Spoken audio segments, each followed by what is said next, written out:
Well, the time is just gone 9:23 a.m. as we continue with news and views this morning. It is a Friday edition. If you have just joined in, we welcome you to the show. And we're already in the month of April. And before we know it, it's going to be the end of the year. Now, South Africa, another big year for us in South Africa. It is election year. It is the local government elections that will be taking place. And once again, the focus will be on a voter registration. And this is the reason why we are talking this morning with the CEO at Baraka Bank, Shabir Chohan, from boardroom to ballot, because Baraka Bank and the CEO, Shabir Chohan, has taken the initiative to encourage people to register to vote. And this he has done by addressing his staff. He's had meetings with his staff right across the entire country. And I see Shabir Chohan appearing on screen. Shabir, Assalamu alaikum wa rahmatullahi wa barakatuh. Jummah Mubarak to you and welcome.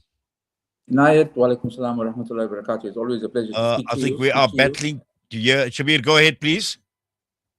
Inayat, can you hear me? Yes, I can hear you loud and clear. Assalamu alaikum to you. Walaikum salam wa rahmatullahi wa barakatuh, and Jummah Mubarak to you.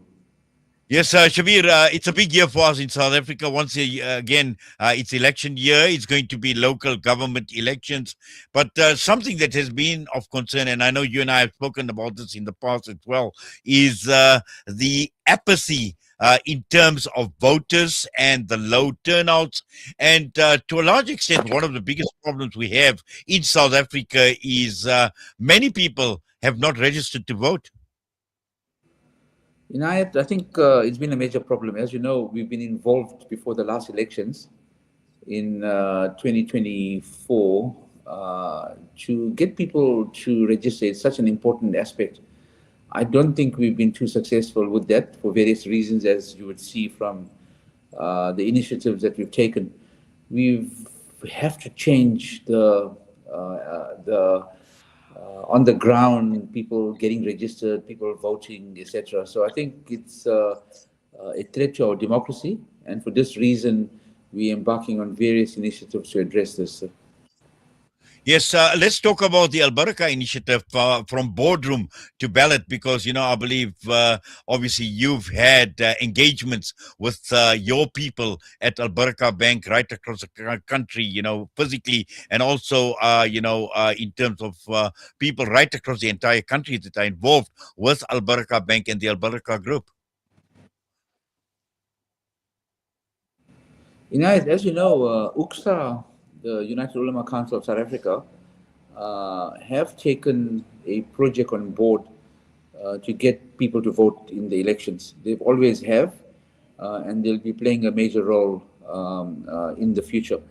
They've also established a fund. It's a separate NPO called the J Fund to raise resources for this initiative. I'm one of the trustees on it, together with Mulana Ravat and Muhammad Kaji. So that's the one area that we involved in. Taking that, I said, listen, although we involved predominantly in the Muslim community, why don't we do something in the corporates that we're involved in? So we basically set up a presentation to all staff that took place yesterday throughout the country. We've got about 350 staff in the country. We linked up physically at the various offices and also virtually for those people that could not attend.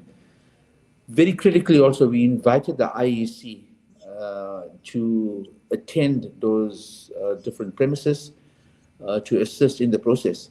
And for me, I think it was quite important to get them on board, because when we went to the message of saying, listen, it's important to vote, we know that the IEC registration weekend is coming up on the 20th to 22nd of June.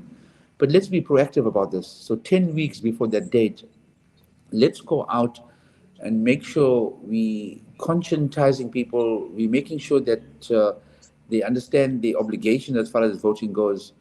We're making sure that if they have difficulty, the IEC is on board. And from all indications, this has been a major success. I'll go through some of the issues that we've covered, which for me was also a learning experience as to why people are not voting. Now, where this has come from is, if you have a look at it, in South Africa, we've got about a 18% decrease in democratic participation. What do I mean by that? If you have a look at the first elections that took place in 1994 to the elections that took place in 2024, over a period, 18% less people that were registered voted. And for me, that's a major, major threat to our democracy. So my view was, listen, let's start off at home. Let's educate our staff members. Hence the presentation that took place yesterday to all our staff at Al Baraka Bank. Yes, Shabir. In fact, obviously that is one of the reasons, as you correctly pointed out, that the statistic shows that we find less and less people that are voting, and as a result of less people who are registered. But again, I think there are a number of issues that one needs to take into account, because one of the biggest problems we are faced with, and this is a local government election that is coming up, service delivery issues as well. People are obviously faced with problems on a day-to-day basis, whether it's electricity, whether it's water, whatever local services are being delivered by government and by local government in particular. And people are seeing these things, and this is where the negativity and the skepticism is actually starting to creep in, where people say, have this don't care attitude and says, what, I'm not getting my money's worth. Why do I have to vote? So I think exactly you've hit the nail on the head. So when one looks at this, there is a declining trust. The electorate are getting frustrated. They indicating, listen, if nothing is changing, why should we actually vote? And there's also voter apathy that's taking place, and also, as I indicated, frustration. So for me, we need to break this down and have a look at trends over the period. One of the slides that I put up, and I could never understand why the younger generation were not voting. Until I went across and I started analyzing the different generations. And I took the staff base of about 342 people, as I indicated, broke them down into the Gen Z, millennials, Generation X, baby boomers, and silent generation.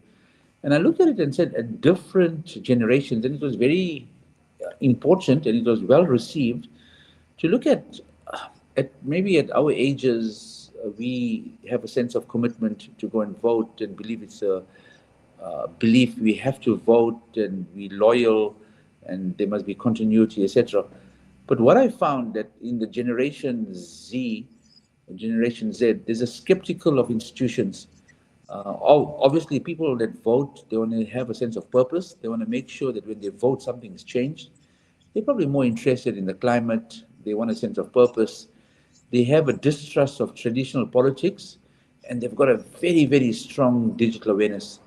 So I think that was, and if you go right down to the Generation X, where people are between 46 and 60 years old, they're probably more trusting but more critical. They value stability and governance. They experience in the political cycle. So I think I probably, for the first time, understood that if we're going to go with one strategy for everyone, we're not going to be successful. Hence, we have to have different strategies for the different age groups. And for me, that was very telling. And what I tried to stress in the presentation was, listen, we have to rebuild civic engagement. We have to strengthen community trust. We're not advocating for you or for any political party. What we're saying is become an active citizen. And from a business point of view, it makes sense to have stability from a political point of view. And I think that resonated very well with the audience. And for me, it was amazing what a success yesterday was. Obviously, I posted this on social media, and the comments that I've received from locally and all over the world has been, listen, you in the right direction. Let's see how we can spread this message. You are 10 weeks earlier than the IEC in terms of the registration process, but we need to make sure that every single South African is registered and every single South African votes. It's going to be a tall order. As I indicated, um, the 18% decrease since the first election that's taken place. And what I did also was I showed some graphs over the period how the election, number one, the registration wise has decreased. Yes, it has increased to a certain extent over the last when the IEC is quite successful, but the actual percentage of people voting. So, Inayat, what you actually find is that uh, currently, for the people that are eligible to vote, in the first election, there were about 80% people that registered. It's down now to about 60% that register. And out of that level, there's only about 60 or 70% actually votes. What this means is that the parliamentarians or local councils that are elected are only supported by between 35 and 40% of the people. So for me, that's a dangerous, dangerous statistic, and we need to change that.